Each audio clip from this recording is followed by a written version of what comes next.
and I was able to get some feedback from you guys as to how you would like to move forward. One thing I'm hoping to be able to do is probably just briefly look over that text I mentioned called The Great Learning, which was written shortly after Confucius' life, actually by, according to tradition, by his grandson. And the way that this text will be a bit different from the Analects is it is not a collection as much as like these instances that Confucius had with his disciples, or his disciples had with other people. So it was very scenario based. The Great Learning will be more of like an inspired text that still lays out what are kind of like these proverbial sayings. But I say inspired because it was obviously a continuation of the thought and teaching of Confucius. So it'll be a little more compact is what I'm going to say. And definitely has a lot that can be opened up from much of what we'll look at together in it, because I don't currently plan to go through the whole text together, but the first part of it some parts of it will actually be very familiar to us. But what I like about it is that it kind of contextualizes what is being taught in the Analects. All of this to say, I want to zoom out even further with you guys just for a moment and reconsidering why we're going through this stuff together and sharing with you again my heart behind it. It is once again not so that we are becoming students of Chinese culture and philosophy. Okay. In some sense, you could say we are, in that we're reading through certain texts together. We're using we're having extended discussions about themes and subjects inspired by those texts, and we're using certain words that they use. So in a sense, you could say that there's a student aspect to that. But I'm not foreseeing Chinese culture, Confucius teaching, as something that is like this indefinite, ongoing subject matter that we always have to be studying. Like, for instance, the sort of place that we give something like the scriptures. Obviously, it's not equivalent to me. What I have, at least as I remember, what I have mentioned multiple times, even in answer to some of us who have struggled to really see the application of these things in our lives, is it is meant to inspire a new conversation. A conversation that we're not usually having when we look at something like the scriptures. Not because the scriptures can't inspire. That's the thing. It's not because the scriptures are lacking in any way in what kind of conversations can inspire. In fact, it should be able to inspire the kind of conversations that we're having even as we look at the Analects. But there's been a bit of a gap there for us, I would say. And again, this is another thing I tend to tie this conversation into. But I would say because of how we are brought up in the sort of culture and age that we have been brought up in, which very rarely considers things like the sort of order of relationships that we're looking at when we study something like the Analects. So I'm not saying that the West doesn't consider things like the way that a family is ordered and the sort of culture that we are either consciously or unconsciously building by, say, raising a family or interacting with one another as friends or acquaintances in a community, or a work environment, or any of those sorts of things. But the sobriety and intent in which those sort of conversations are engaged in is, I believe, lacking quite a bit in the kind of society we do currently find ourselves in. And that's been a huge benefit and excitement for people even within our own community is that these things are being more intentionally and productively discussed, because it's not just a discussion for us. It's actually something that we are every day wanting to see reflect and manifest in our own lives, at home, even by ourselves. We're actually going to be looking at that today, just how important the recognition of these things taking place within ourselves first is, obviously with work environments and stuff too, which we all are more and more engaging in. Anyways, I don't want you to lose the greater scope and vision of why we even read these things together in the first place. It's not, again, so that we become well versed in Chinese philosophy. I see these things as I see still a lot of potential in us looking at these things together, but the emphasis is not placed on the text and the history of the text, or the literature that has grown around the text. And again, we're going to be looking at some more literature together, but it's more so, and I should have said this first and foremost, but the Lord himself brought these things to us. And so that is the primary reason I continue to look at them. Not because I find them endearing and because I find them interesting. I do. But these things were brought to us by the Lord himself. And I also believe inspired by the Lord himself too. And there are, if you were ever interested to know more about how they were inspired by him, I'd very, very willing to have that conversation with you, because it's a fascinating history. But again, this is not coming as a personal conviction or whim about Chinese culture being significant because I see a bunch of connections. It is first and foremost something that the Lord has brought forth. And so, as long as he allows it to be something we work through together, that's how long we will look at it together. So before we, I'm going to be reading a little bit of an introduction into the Da Shui, for the great learning. Now, but before that, we have a couple students who are going to give us our summaries from last time. So whoever would like to go first, please go ahead. Ladies first, maybe, or Jaden's first. Oh, was it me? Was it not? Yeah, I just. Oh, okay, right. Interesting. I didn't even. I have notes. I forgot. Okay, then Haley can go first, so it gives Jaden some. No, I can read it right or now. whoever. I don't mind. If Haley would like to, I didn't even know it was me though. I completely forgot. I guess I have notes though, so it's not Haley's. I can go first. Okay, Go ahead.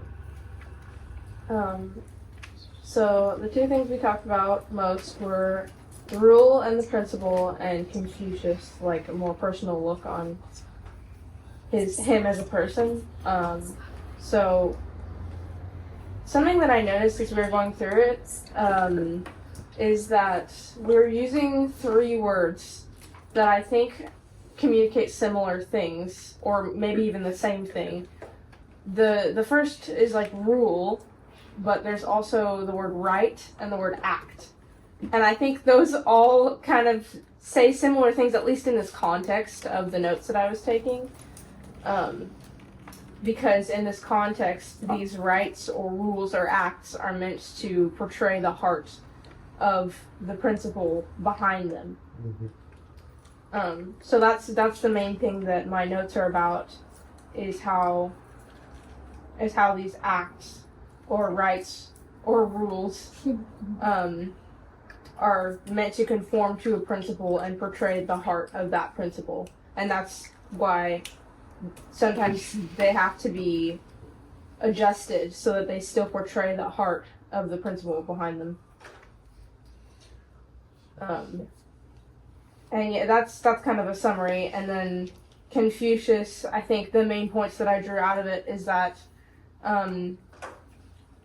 he loved learning and loved teaching, and those were things that he didn't get tired of doing, and that he was full of joy in those things.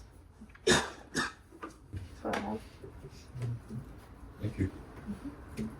Yeah, I'm actually very struck by the similarities of my notes to our conversation today, with the application of a standard, and in line with Andy's question about like what that looks like being applied incorrectly. Very similar notes with Haley's about a lot of the stuff is about the application of and the changing of rules, and how even in following a rule you can be going against the spirit of the rule. And I think it's really cool because I kind of put this little in the text here that I really like, just as what was sticking out to me with that day's teaching was that overcoming the religious spirit is never becoming dogmatic in your rules, but remaining steadfast in your principles. I think a lot of this stuff is that with a lot of these rules, there is a standard that is trying to be applied there. But there is I guess you can almost think of rules as these rods that exist, these barriers that exist. But as times change and as applications of those rules change with the times, it can warrant the renewal of those rules.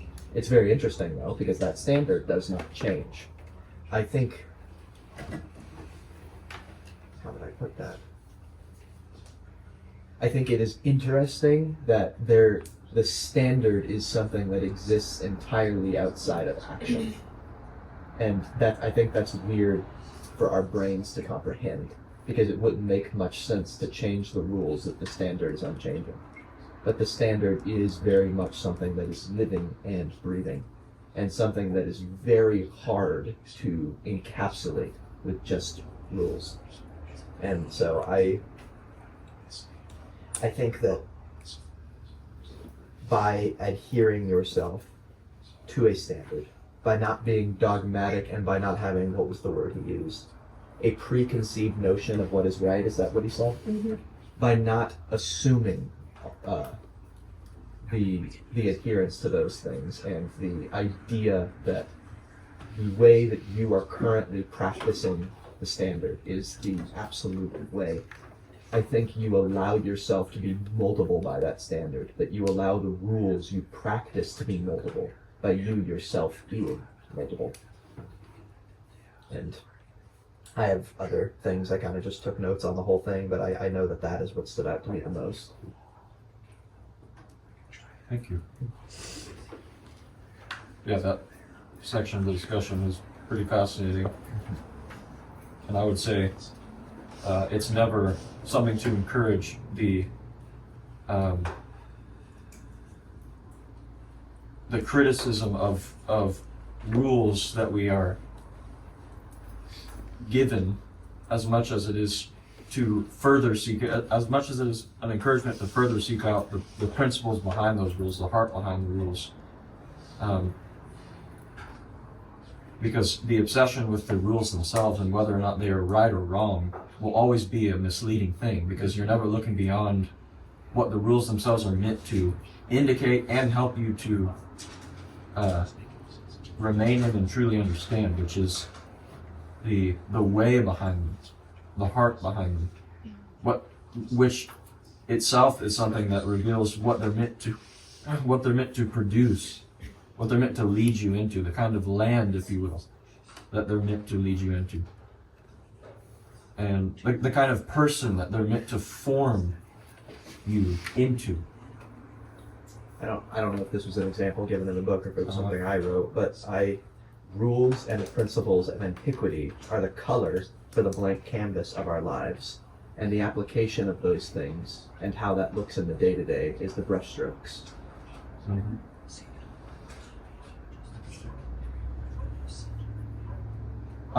Before we go any further, and this was touched on last week, just regarding, as was mentioned, the person of Confucius, the character of Confucius.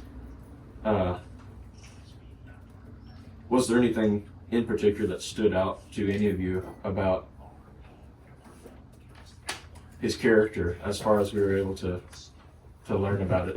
Actually, yes. Like even this last reading and certain things that were described about him, were many of those things, or were any of those things something that kind of changed your view of the person of Confucius, maybe up to that point, because we've known about him for the last however many months now, but this was kind of a bit of a revealing of the sort of temperament he had, the sort of person he was, which we can never really truly know unless I met him. But I just didn't know if there was anything that was interesting or stood out to you guys about that.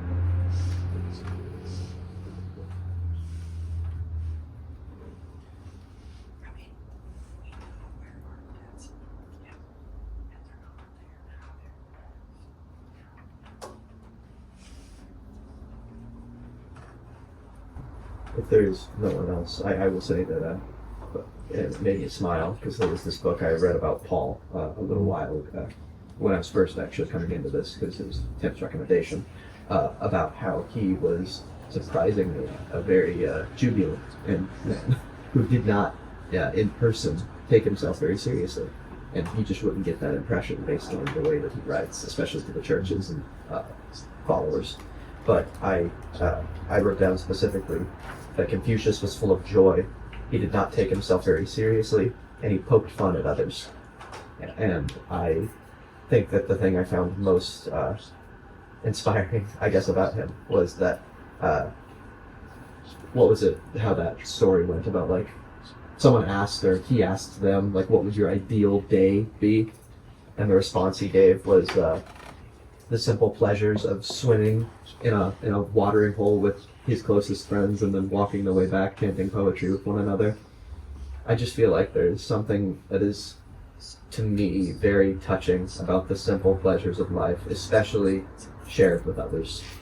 And even without the knowledge that he was like that, or even that Paul was like that, that is the type of person I strive to be. And so it is very encouraging to see two people who I would consider very well-lived and wise people to have walked this earth, to be that which I am striving for.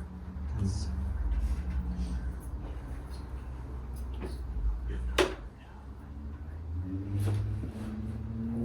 found that encouraging too.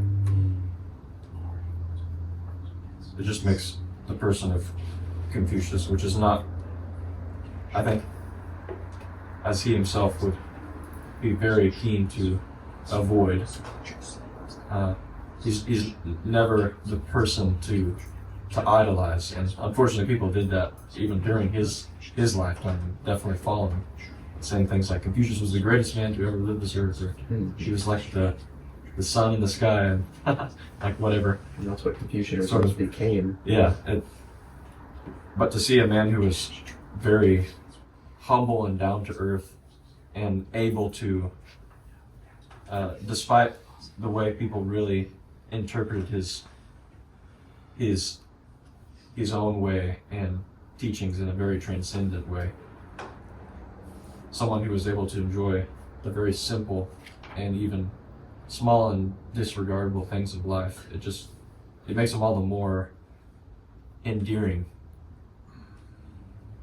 And I think in a better way than anything else could, really shows the sincerity of the things that he taught.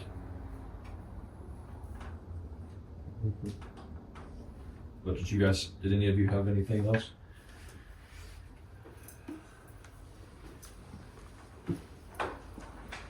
Nothing else that you found endearing? It's very observant in his disciples. Yes, that's a good point for sure. Like every good teacher. And it was never through a process of reprimand. It was always questions that he would ask them, at least in the Analects. I guess that his style of teaching was always that principle he talked about, giving someone the corner and expecting the other three. It was never, you are doing this wrong, here's why. It would be asking someone a question and seeing if they could come up with the result or what he was trying to lead them to on their own. Mm-hmm. And I find that beautifully in line with exactly what he preached. Mm-hmm.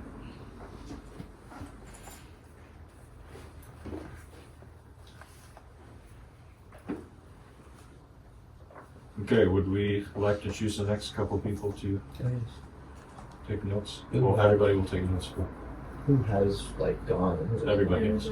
Oh, well, that's what I mean. Like, who is like? Yeah, that doesn't matter. I'll pick Isaac. Maybe I'll say Esther. Interesting.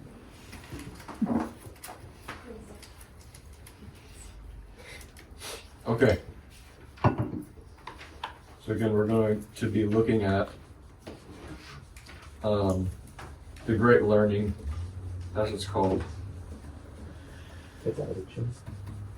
What is it? No, Oh, that's something different. what is it translated to? Or The Great Learning. yeah, is that called something in Chinese else? Da Shui, I think. Okay. Okay.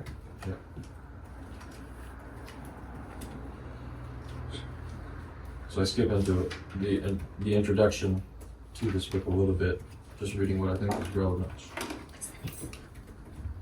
So speaking of the purpose of the writing, the object is stated definitely enough in the opening paragraph. This is quoting. What the Great Learning teaches is to illustrate illustrious virtue, to love the people, and to rest in the highest excellence. The political aim of the writer is here at once evident. He has before him on one side the people, the masses of the empire, and over against them are those whose work and duty delegated by heaven is to govern them, culminating as a class in the Son of Heaven, the one man, the sovereign. From the fourth and fifth paragraphs, we see that if the lessons of the writing be learned and carried into practice, the result will be that illustrious virtue will be illustrated throughout the nation. It's kind of an interesting way of translating. We very rarely hear that word illustrious. What do you think that means? Illustrious. That's very fancy. Sounds similar to illustrated, so. It does. I thought the same thing.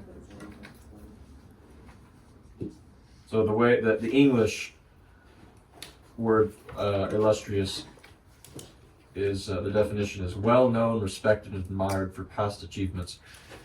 So we get what kind of seems to be a bit of a shiny, showy connotation from the word. So I would say that the translation is a bit off. It's for it to be illustrious, because again, that very much implies like a showiness. But why not say shining? In the sense of being a light. Even in the same vein in which Jesus would encourage letting the light of the life that's in you shine. So what this will really be mapping out here, and it really will be kind of like a blueprint, is how do you arrive at that place where the light of the life that's in you, not yourself, your personality, and this is what we would tie to something like illustrious, it's like a personality, but it's more so, how can this life in you, the light that it exudes from you, grow so that more and more see it, more and more see it, not you. And we're going to see that. This is actually what it details for us. The result will be that illustrious or shining virtue will be illustrated throughout the nation. You could say throughout the world. That's another way it's translated. Which will be brought through all its length and breadth to a condition of happy tranquility or peace and order. The object is certainly both grand and good. And if a reasonable and likely method to secure it were proposed in the work, language would hardily supply terms adequate to express its value. So the limit of language is definitely recognized here, even though this is a very well-known, respected writing. It itself says this can't really just be written in a book. But the above account of the object of the great learning leads us to the conclusion that the student of it should be a sovereign. What interest can ordinary man have in it? It is high up in the clouds, far beyond his reach. It's a high calling, you could say.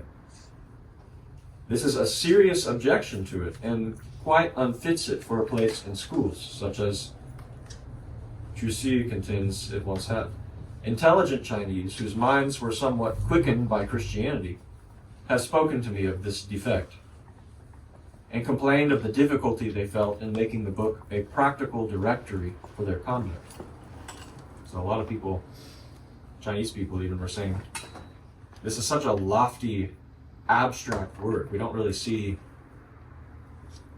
as some of us have actually said outright, we don't really see how this applies to life. It is so vague and vast, was the observation of one man. The writer, however, has made some provision for the general application of his instructions.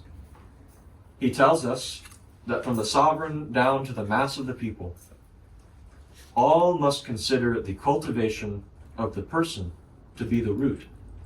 That is, the first thing to be attended to.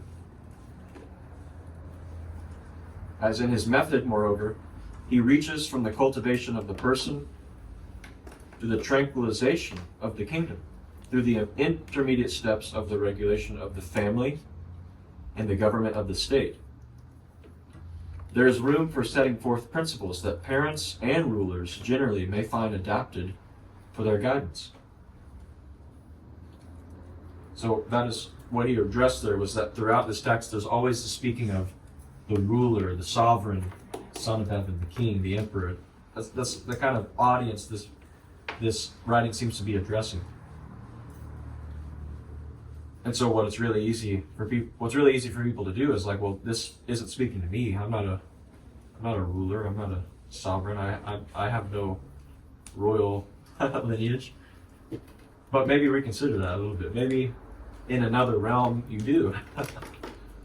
What do you think it means to be raised as a son?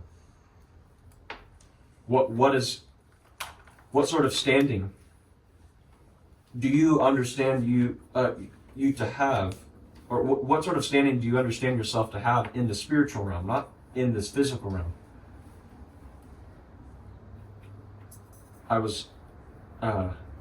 won't go too far into this because it's actually a very new subject to me, but I don't know how many of you were able to listen to, I think it was the last teaching sent out on the remnant text from Brother Haniel, talking about the way that the spiritual realm actually functions is in a very legal and I think he used the word legalistic, which is not a term we are particularly fond of, but it's in a very judicial and authoritative sense. Things work according to a specific law and order. And so the point he was making is that we may all be equal in salvation, but there is hierarchy, there is difference in standing in the spiritual realm. And one point that was very beautiful that he and very simple that he gave was that nearness to the Father is something that translates into a greater light. Well, it's interesting that it's a greater light because we were just looking at that. A greater light that a spiritual being carries. And he was saying from his own experience in the spiritual realm, you see a being with greater light, that's almost a direct that almost directly indicates, it does directly indicate the greater spiritual authority and presence that this being has. which is itself determined by the nearness in which they minister to the Father. And so yes, there are roles, there are seats of authority. He says whenever you're in the spiritual realm, it's always a matter of the thrones, the seats of authority. And so anyways, I went a bit further down that conversation than I intended to, but the more you come to understand the way that the spiritual realm works, the more you actually see the relevance of something like being addressed as an authority. Yes, obviously, he just said you're two. We can understand that in the sense of being like an employer or a parent, as we've already looked at. But we can expand our vision a little bit beyond the natural realm when we consider these sorts of things. That's something that I have a lot of I have a desire to do, and that I have actually not done that much myself. Like, usually for me, it's been just kind of considering it in the natural realm scheme or sphere of things. But there's a lot more that this can be applied to.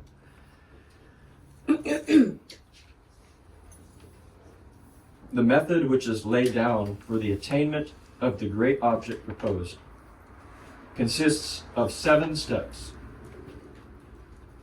The investigation of things, the completion of knowledge, the sincerity of the thoughts, the rectifying of the heart, the cultivation of the person, the regulation of the family, and the government of the state. These form the steps of a climax, the end of which is the kingdom brought to peace.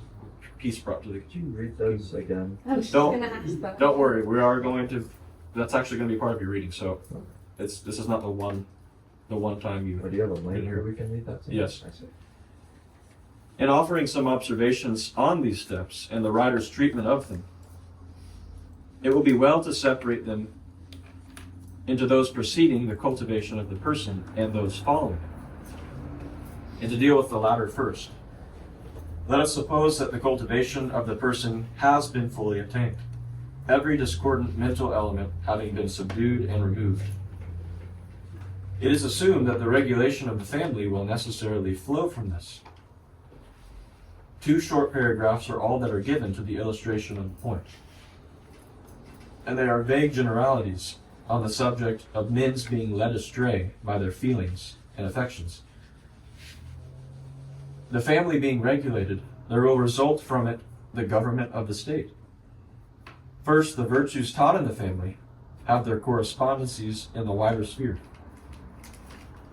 Filial piety will appear as loyalty, so being able to learn how to properly obey and relate to your parents, that's filial piety, or to other members of your family. So learning how to show respect, not just show, but really practice respect and honor in that, will appear even beyond the family as loyalty. That's how it goes beyond the family. Fraternal submission, so being able to obey your elders or brothers, will be seen in respect and obedience to elders and superiors. Kindness is capable of universal application. Second, from the loving example of one family, a whole state becomes loving. And from its courtesies, the whole state becomes courteous.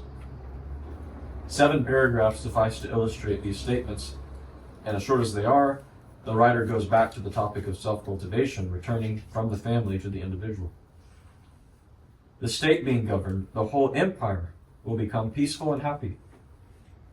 There is even less of connection, however, in the treatment of this theme between the premise and the conclusion than in the 2 previous chapters.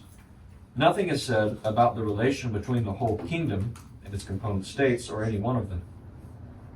It is said at once, what is meant by the making the whole kingdom peaceful and happy depends on the government of the state, is this: when the sovereign behaves to his aged, and as the aged should be behaved to, the people become filial. When the sovereign behaves to his elders, as elders should be behaved to, the people learn brotherly submission. When the sovereign treats compassionately the young and helpless, the people do the same. So obviously we're seeing an example of someone in that role of authority learning how to properly manage relationships from his own experience, from his own example. That has an effect and influence over everyone else under his authority. This is nothing but a repetition of the preceding chapter, instead of that chapter's being made a step from which to go on to the splendid consummation of the good government of the whole kingdom. The words which I have quoted are followed by a very striking enunciation of the golden rule in its negative form, and under the name of the measuring square. And all the lessons of the chapter are connected more or less closely with that.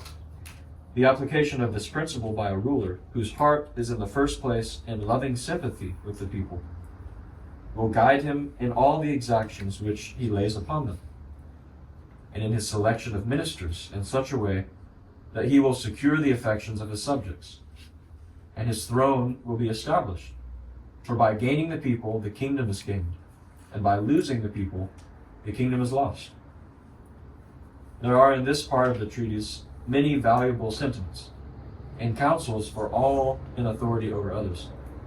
The objection to it is that as the last step of the climax, it does not rise upon all the others with the accumulated force of their conclusions. Sorry, this guy's kind of wordy. But introduces to us new principles of action and a new line of argument. Let's see here.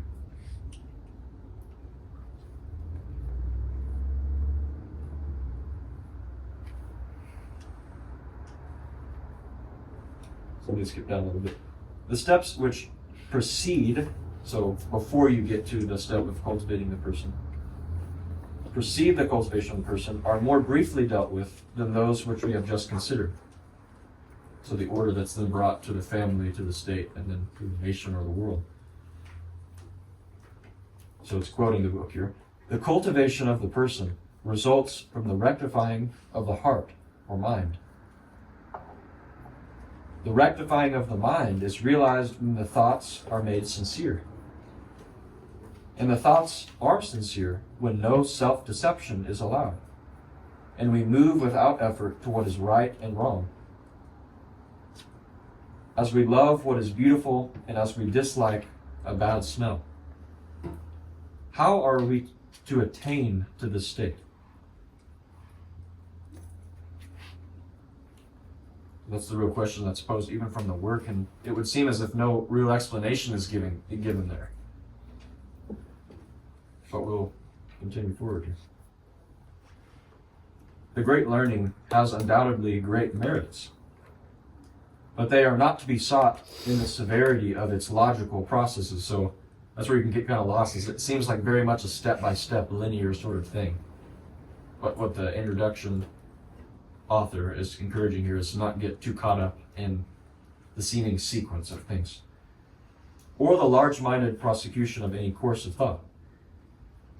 We shall find them in the announcement of certain single principles, which, if recognized in government and the regulation of one's own conduct, would conduce greatly to the happiness and virtue of mankind. I will conclude these observations by specifying 4 such principles. First, the writer conceives nobly of the object of good government, and that is to make its subjects happy and good. This may not be a sufficient account of that object, but it is much to have it so clearly laid down to all kings and governors that they are to love the people, ruling not for their own gratification, but for the good of those over whom they are exalted by heaven. Very important also is the statement that rulers have no divine right, but what springs from the discharge of their duty. The decree does not always rest on them. Goodness obtains it, and the want of goodness loses it. This goes back to that conversation about the mandate of heaven, if you guys recall that. Second, the insisting on personal excellence in all who have authority in the family, the state, and the kingdom is a great moral and social principle.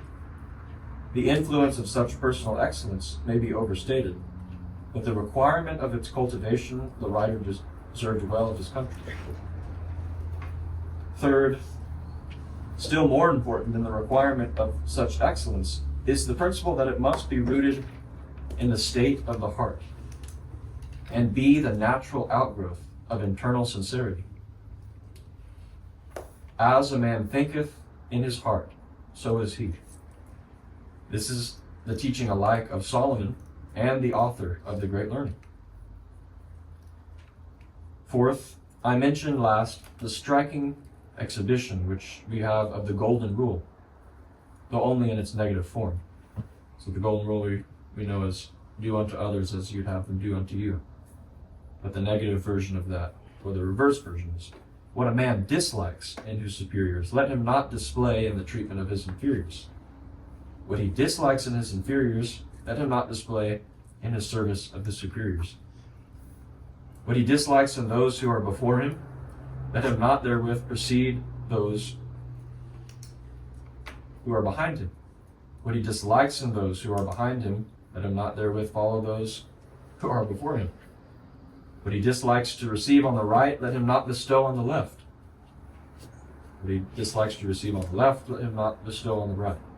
This is what is called the principle with which, as with a measuring square, to regulate one's conduct. You guys remember, do any of you happen to remember the term that this correlates to that we looked at in the index? Understanding? Mm-hmm. Good job. Do any of you remember the Chinese translation? Sounds like something you wear. SHU. Shoe. Yeah. Shoe. Yeah. The work which contains those principles cannot be thought meanly of. They are commonplace, as the writer in the Chinese Philosopher calls them, but they are at the same time eternal verities. So I'm going to send the link to a place you can read just the first part of this writing. And what I would like you to read is just basically everything up to chapter 1. So you're not going to read chapter 1, you're going to stop right at chapter 1.